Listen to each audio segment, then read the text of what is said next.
ও ভাই, আপনি কি বিদ্যুৎ অফিসে গেছিলেন?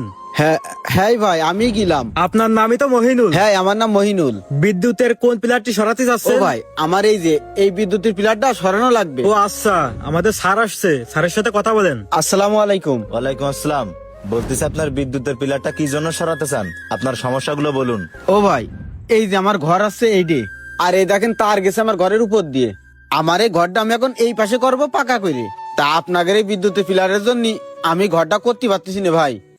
তাই আমি বিদ্যুৎ অফিসে গেলাম, আপনাদের এই পিলারটা একটু সরাই দেন দিন, আমি ঘরের কাছে হাত দেবো। শোনেন ভাই, বললেই তার বিদ্যুতের পিলার সরানো যায় না, এর জন্য কিছু নিয়ম কানুন আছে।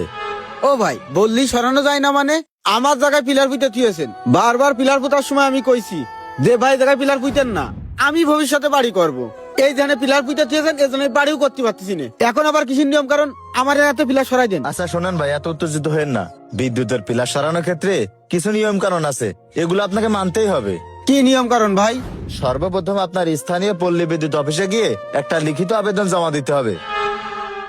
আর আবেদনে কিন্তু অবশ্যই আপনাকে উল্লেখ করতে হবে যে আপনি বিদ্যুতের পিলারটা কেন সরাতে চান। যেমন আপনার বাসাবাড়ি অথবা ঘরের সামনে পিলার চলাচলের কাজে বাধা দিচ্ছে, অথবা নির্মাণ কাজে সমস্যা ইত্যাদি। আর তারপরে পরিদর্শন সার্ভে, এখানে বিদ্যুৎ অফিসের ইঞ্জিনিয়াররা এসে দেখবে আপনার পিলারটা সরানো যায় কিনা এবং পিলারটা কোথায় সরানো হবে।